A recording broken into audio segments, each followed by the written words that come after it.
So ayan, good morning po sa ating mga kaibigan, sa aking mga viewers. Magandang umaga po sa inyo lahat. So ngayon mga idol, ang gagawin natin ay tayo po ay magkakabit ng ating piston pin. Piston, tapos piston pin ipapasok natin dito yan. Yung ulang upload ko mga paps ay kung paano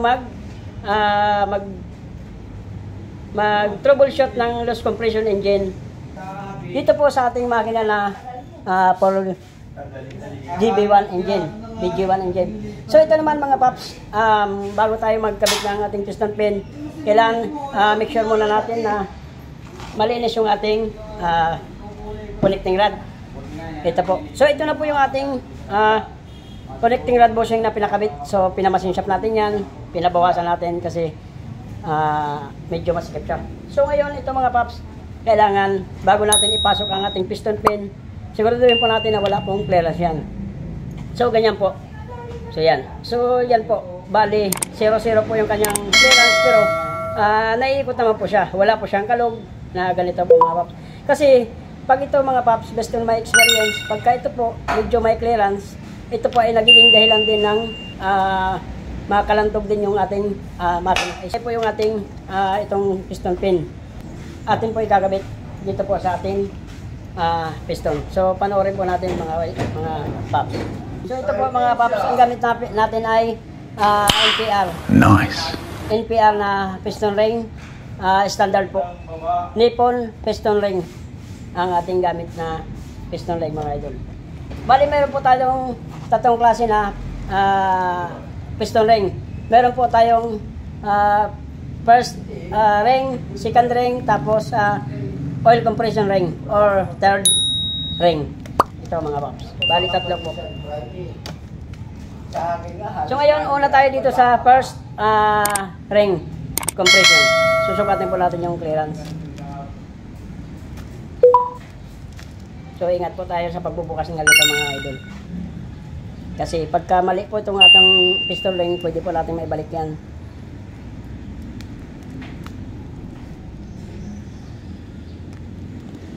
Yan, kailangan daan-daan lang para may labas.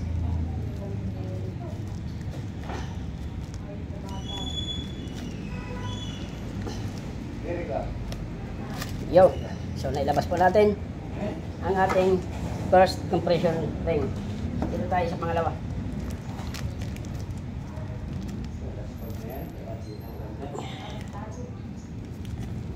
Yan, ay siya. Ito po yung ating second ring compression. So dito po tayo sa first ring compression mga paps. So ito yung ating bagong piston. So susukatin po natin yan yung ating gap ng groove. So ito po yun mga paps. So ito po yung ating first piston ring. Ayan po. So okay naman siya. Wala siyang clearance. Medyo yung talagang tamang clearance lang niya sa groove. So ayan mga paps. So, kasi pagka ito po mga paps mali, medyo magalit po yan at saka hindi po natin may papasok. So ito po yung ating first ring compression. Ito yung ating second ring compression mga paps. So dito po yan sa pangalawa. So ayan. Okay naman po siya. Okay naman po yung kanyang clearance. So ang susunod natin gagawin dyan ay ipapasok na natin tong ating piston pin. Dito po sa ating piston. So ganito mga paps.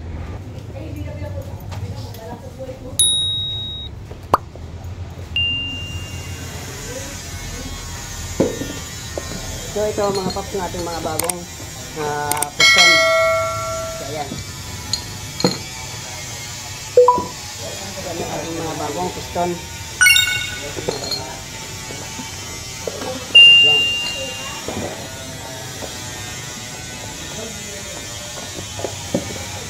Yan. Tapos ang ating piston pin bushing. Piston pin. Ito yung ating standby ko na ha. So ano tayo? Yan. Balik natin itong ating piston ring. Yan. Okay. Gamit.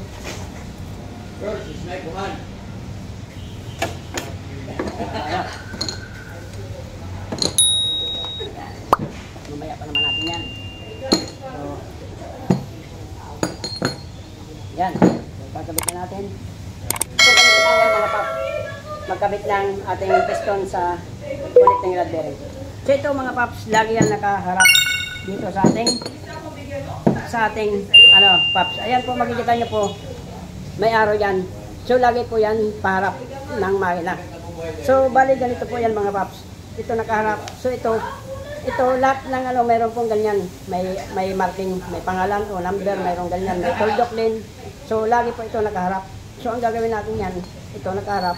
Siyempre, ito nakaharap din. Mga ganyan, nakaganyan mga paps. So, ayan, nakaharap siya. Arrow. Tapos, arrow din dito mga paps. Ay, yung pangalan. So, ganito po yan. Laging pa ganyan ang ating kabit yan. Yan. So, lalagyan muna natin ng langis. Sabi muna natin ito.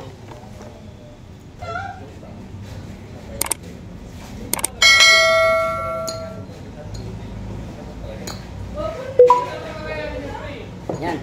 So, ito na mga paps. Bit natin. Tapos, ganito. Ito yung parap. So, nakaganyan po siya mga paps. Ayan yung araw. So, paganyan po yung ating kabit niyan. Tapos, lalagyan po natin ng oil. Siyempre yung ating piston pin. Para swabe siya pag pumasok.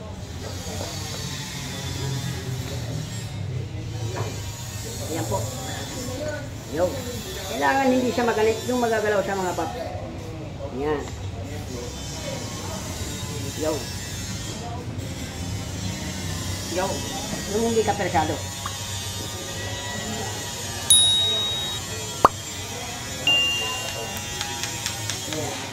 Okay. Tapos lalagyan natin yung pangalawang lock.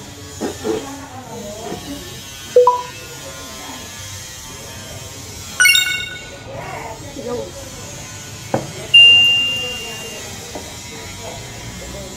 Yes, kailangan malinis ang ating mga gamit para walang dumi.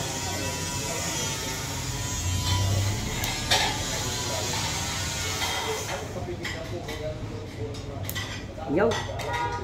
Tapos kabila. So, ayan. Okay na siya mga paps. So, kung makikita nyo po, wala pong clearance yan. Ayan po. Wala po siyang clearance na. Ayan.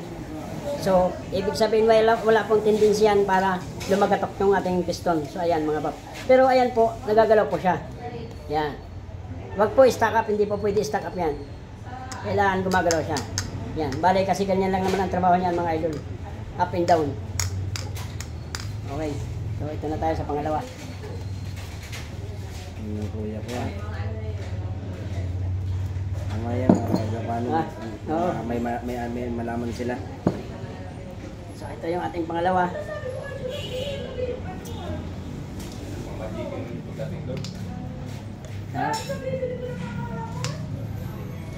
Ipasok muna. Tapos tulak. Yun. Tapos, lagayan din natin yung pangalawa ng langis para madulas. So, ito yung ating pangalawa na connecting rod. Lalagyan din natin yan. So, ganun din ang posisyon niya. Ito mga paps ang palatandaan. Kailangan po laging nasa harap. Hindi po pwede pa baliktad. Kasi ito po ang kanyang guide. So, ayan. So, ito po. Ganun din. Nasa harap din mga paps. Yan. Yung ating arrow. So, lagi siyang nagaganyan. Tapos, syempre, lalagyan natin ng langis yan. Para malinis na malinis. Kailangan po mga idol, mga panloob dyan, malinis na malinis para walang alikabok. Ayan, ganun din.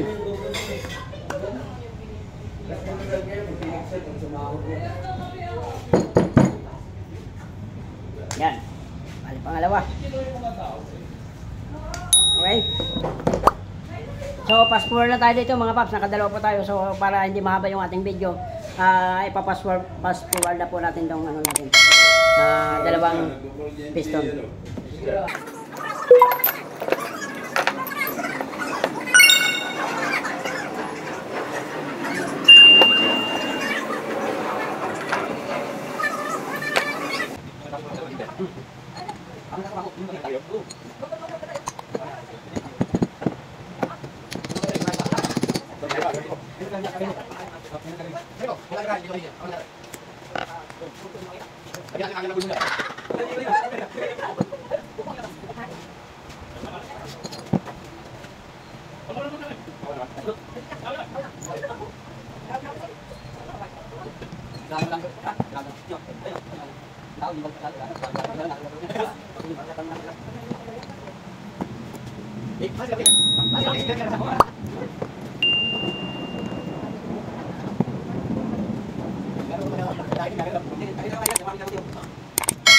So ayan na mga paps, nabuo na po natin yung ating apat na piston pin.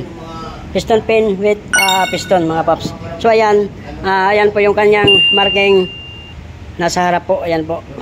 So siyempre, kailangan ito po nasa harap din mga paps. Lahat yan, kahit anong makina po mga idol, ganun din ang sa kabila wala po yan, pero sa harap ang marking talaga yan. Yan, tapos ito ang araw. Yan. So ganun din to mga idol.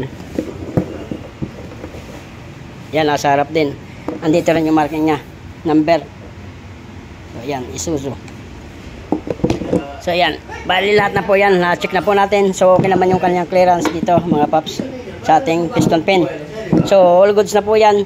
Ang gagawin po natin ay isasalpak na po natin dito yan sa ating engine block mga paps. So bago yan, magkakabit muna tayo ng ating piston ring. So yan mga paps, kakabitan natin ng ating piston ring. Yan ang kasunod natin. Tapos papasok na natin sa block yan mga idol. So ito lang mga paps. Bali ang susunod natin gagawin ngayon, magkakabit tayo ng ating piston ring. So ay gagawin natin piston ring yan mga idol ay standard. So NPR po ang brand na gamit natin. Nippon piston ring ay ibig sabihin ng NPR. Mag-umpisa muna tayo dito sa oil ring compression. Okay. Yan. Umuulan. Kaya dito muna tayo mga paps sa loob ng motor po natin kasi umuulan pa sa labas. So dito muna tayo sa ating overhauling. Dalawa. So isa tayo dito sa uno. So yan. Hop. Yan, tatanggalin natin to. Tapos ito mga paps, hanapin nyo lang yung dulo nyan. May dulo yan, hanapin nyo lang yan. So ito. So igaganyan lang natin yan, expand para may pasok natin yung ating. Ito mga paps, sa mga baguhan lang po ito, sa mga veterano, skip nyo na lang po kung ayaw nyo mapanood ng aking video. Ito po ay para sa mga nagsisimula lang na gustong maging mekaniko. So ganito po. Yan, bali papasok lang natin yan. Yun. Parang ano lang yan eh. Parang pintas. Yun o. Tapos ikot natin ang ganyan para maligaw ng landas. Oh no. Tapos ito yung kanyang oil ring compression po dito. So ganito mga paps, kakabit natin dito sa pangalawa. Ganyan lang. Ang style yan mga idol, paganyan. Huwag nyo masyadong bukain kasi pwedeng mag-intindi siya na babalik. So yung kakasya lang siya rito. Yun. Okay. Okay. So kailangan sigurado mga paps na nakapasok siya ng maayos sa loob. Yun. Okay. Bali yung dulo ng yung dulo po ng spring is nandito. Tapos yung dulo naman ito nandito. So bali magkatalikod sila mga idol. So dito tayo sa second ring compression. Yan na, parang nanakaw. Ay, dito pala eh. So ito yung ating second ring compression. So ito mga paps, hanapin natin dyan yung letter N. N, meron po lahat yan, may tatak yan. Ito po yung letter N mga paps. Ayan kung nakikita nyo po, may N po yan. Lahat ng piston ring mayroon letter N na nakatatak. Yan. So, kailangan yan mga idol, laging nasa ibabaw yan yung letter N. Hindi po pwede pa ganyan, kundi pa ganyan po. Okay? So, ganun din, pa ganyan lang din ang sistema yan. Ito pa, tapos pa ganyan lang din mga paps. Ingat po kayo dito kasi ito po, mga idol, matalas po yan, dulo yan. Ingat po kayo, pwede kayong masugat dyan. So, ayan, ganyan lang. Maganda yung nakagwantes para hindi tayo masusugat. Yun. Yung. Okay. So, ayan, napaka ano niya. Ayan. Yung walang clearance siya na talog na pa ganyan. Okay. So, ito po yung ating first ring compression, mga idol. So, harapin ulit natin yung letter N dyan. So, ayan po yung ating letter N. Sa ibabaw na naman yan. Lagi po nasa ibabaw yung N na yan.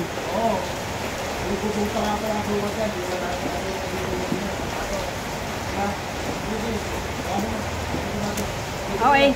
So, ayan. Yan yung ating mga piston ring. So, ayan. Pag i-ano natin, ililis-lis lang natin yung mga yan, mga paps.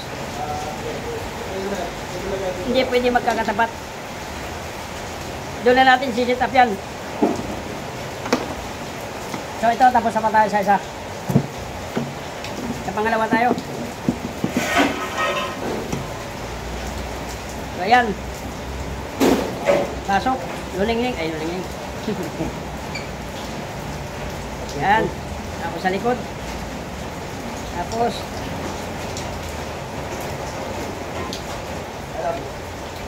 Fast forward tayo mga paps. Abutin tayo ng madaling araw. Haba po yung ating video.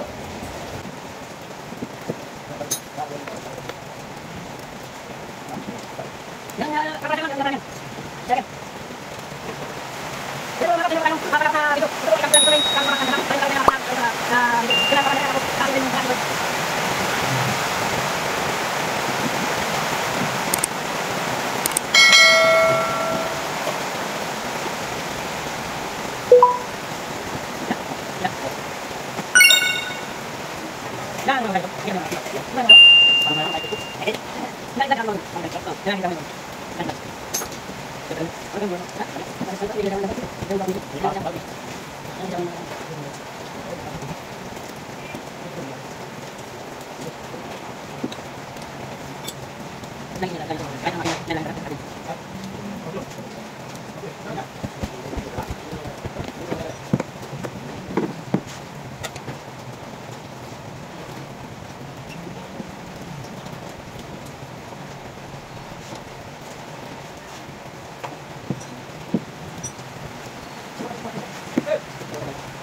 So ayan mga paps, bali ang gagawin natin ay ikakabit na po natin itong ating piston.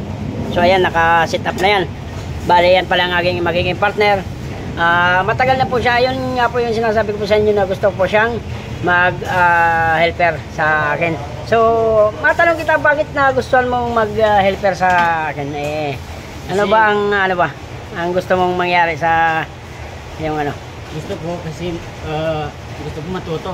Yon, tama yon. Matagdagan yung mga kaalaman ko. Meron naman siya, mga paps, actually, marunong naman siya ng konti, kaso hindi naman sasabihin yung may alam, yung may alam. Yun ang ano. Saan nga pala province mo? Sa Mindanao. Yun, shout mo yung mga taga Mindanao. Shout out sa taga Mindanao dyan. Yan. Dito na ako sa Manila. Yun, siya ngayon bali ang nagiging helper ko. Mindanao. So, ayos naman ka-partner, masipag. Okay. Nagkasuldo na sila ng boss ko, boss namin. So, kaya siya natanggap dito na pagiging helper sa akin. So, ayan, balik tayo dito sa ating mga piston. So, ayan mga paps, ibabalik na, ikakabit na natin yan, yung ating piston. So, ngayon gagamit tayo ng, ano dyan, piston ring compressor. So, ito mga paps. Bali, meron tayong iba't ibang uri ng ring compressor mga idol. So, meron tayong malaki. Ayan. Meron tayong pang maliit. So, ayan. Meron tayong, ayan, meron ding pang mga pang maliit din. Ayan, meron pang maliit din. So, may pang truck, may pang maliit na kotse, pang ano namang sasakyan. So, andyan na, kompleto na po yan. So, isang set po ang binili ni boss para dito sa ating overhauling. So, ayan. So, ito po yung ating pipiliin na piston ring compressor. So, ayan. So, kabit natin mga idol. Ito. Siyempre, magpe-prepare tayo ng langis dyan. Tapos, martilyo. Para pang console natin. Tara, ipaprepare nga ako ng langis dyan. Langis. Yun. Ayan. Balik ang ating console.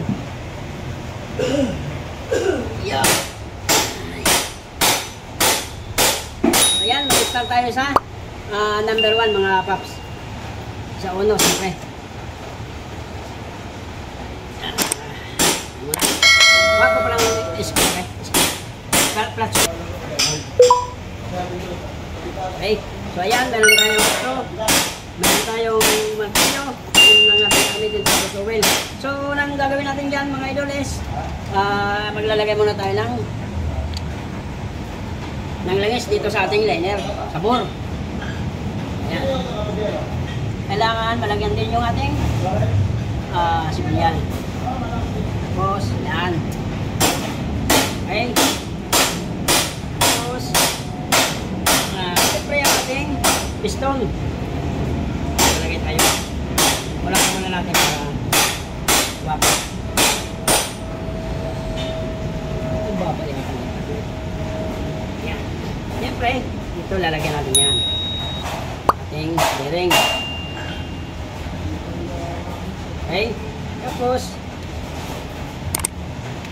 dito sa ating piston ring, basa. Kailangan basa yan. Yan.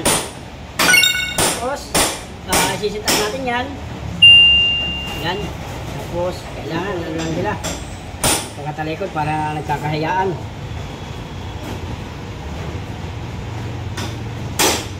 Yan. Okay. Tapos, ang purpose ng ating okay. So, yan. Ayan po yung ating araw. Lagyan natin dito. Balik natin. Ayan. Tapos, saka natin gagamitan ng ring compressor. Yun. Tapos, higpit. Yan.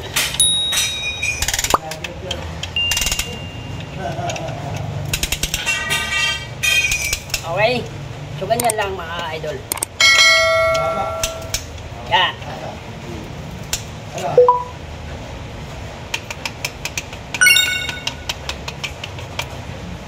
Ano ba? Higpit ng konti. Yun. Dahil ba pala tayong kalso?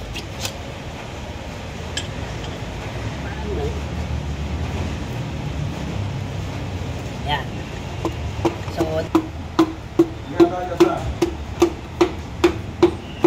yan. Ganun lang mga paps. Tapos tulak lang ng dahan-dahan. Parang dati ko umuwi eh. Yung. Ganun lang mga paps. So, isusunod natin naman number 4 mga idol. Yan. Kailangan malinis.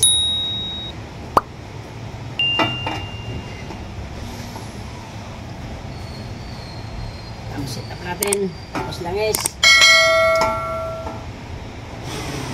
Yan. Dami langis doon sa baba. Tapos dito sabor. Yun o. Siyempre dito, hindi mawawala yan. Kailangan basang-basa yan. Tapos, forma na natin.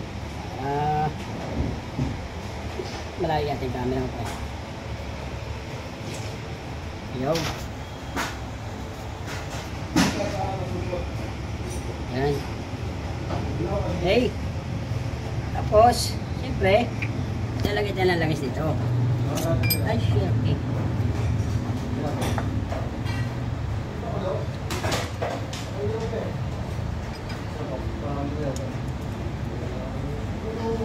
Yun, tapos maglalagay tayo ng langis sa ating bearing. Okay. Siyempre, yung guide, lagi na dito sa kabila. Yo. Medyo madilim lang mga idol kasi nagtag-ulan po. Kanina malamig. Ngayon nagtag-ulan naman. So kaya dito tayo sa motor pool gumagawa. Ano muna tayo. Huwag muna sa labas at tag-ulan.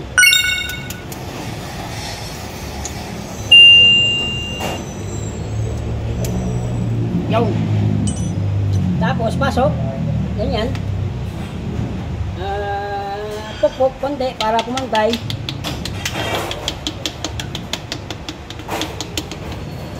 Tapos ipit ulit.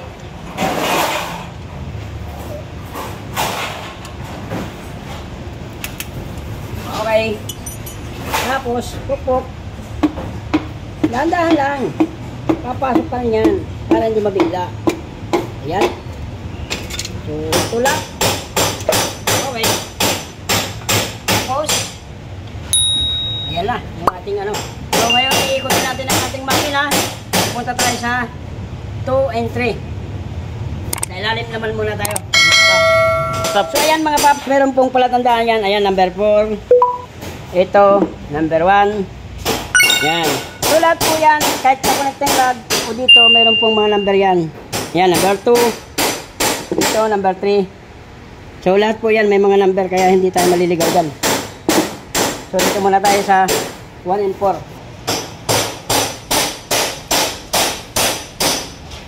Siyempre, lalagyan natin ng langis. Yan. Tapos, lagyan natin konti.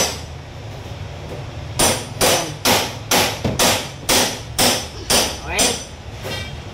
Tapos, liga tayo. Yan.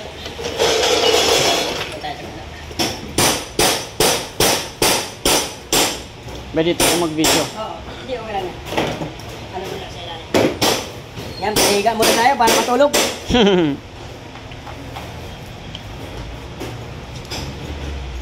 Yan. Liga muna tayo.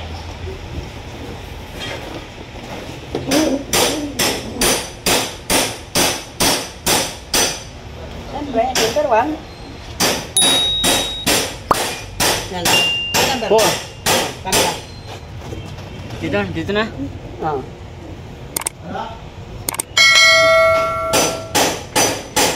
Number 4.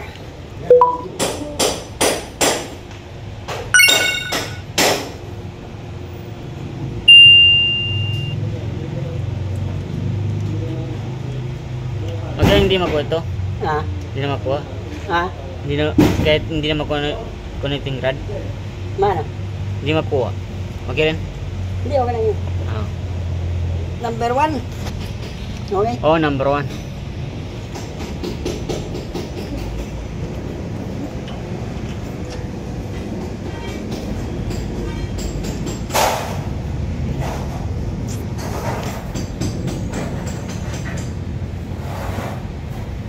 Mamaya na natin yan mga paps, i-retorque. Pagka naikabit na natin lahat ng mga tornilyo. Setting na natin ang setting ko dyan mga 40 pounds ang higpit natin dyan. So, testing natin na yan.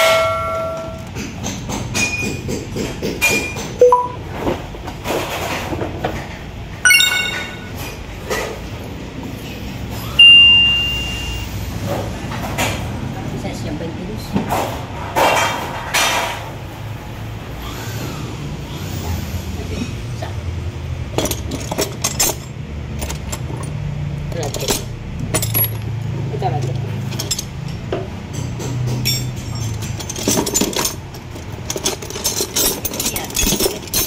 Yan. 20 kilos na diba?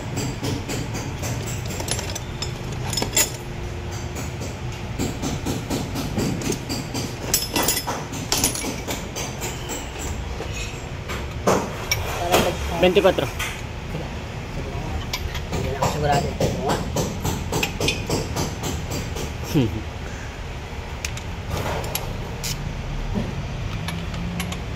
So yan, iikotin natin mga paps para itong mag-top dead itong ating uno para bumaba yung sigunyal. Yan ang sunod natin gagawin. Yung 2 and 4, ay 2 and 3. Yan. Okay. Tapos, siyempre, kakabit na naman natin yan.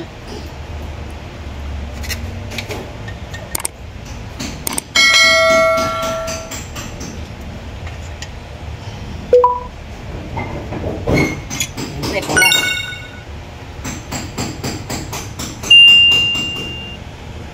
Tapos, number 2. Ay, number 3.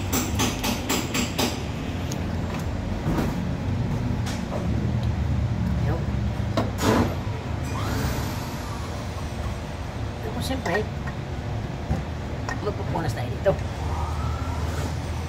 Yaw. Mas lalagyan natin ng langis.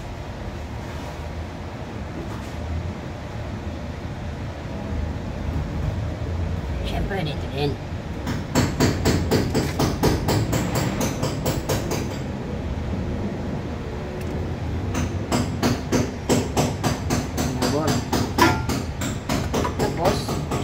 Ito rin.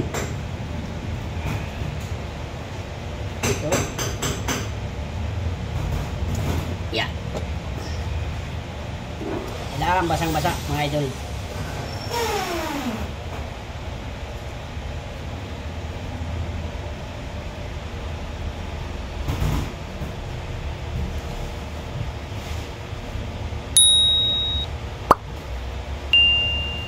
Yun o. Number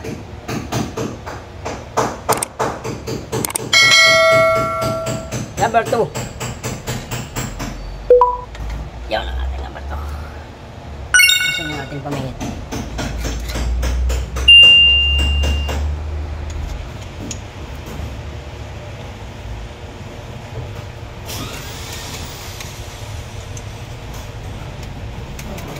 For storage.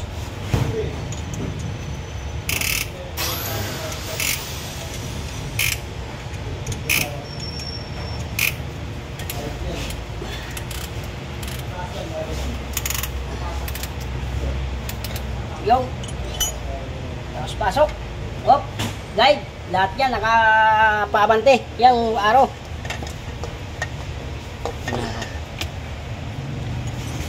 Lahat yung araw nakaabante.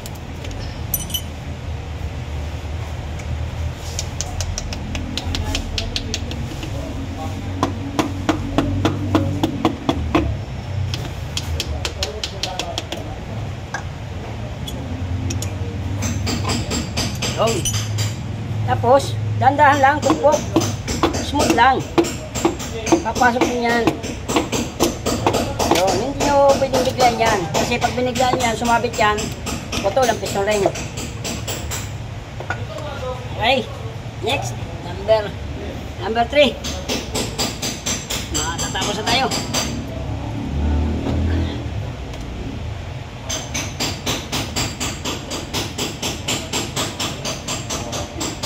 Langis. Siguro mga batasan ng konti dito. Oo. Batasan ng konti dito. Hindi na ganun ka pansinin. Siguro parang ano? Siguro LDV ba yun? Ay, LDV? Yan. Ipapalipat ko na yung banner. Tapos, yan.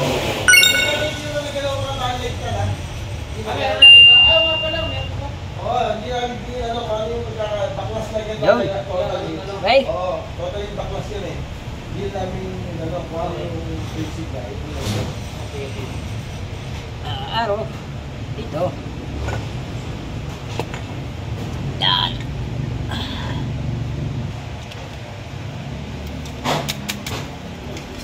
Yun.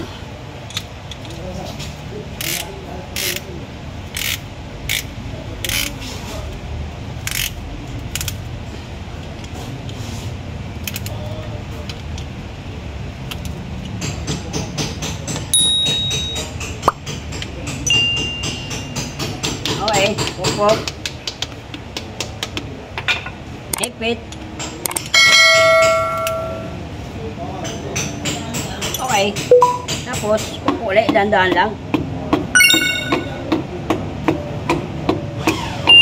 Yo. Okay.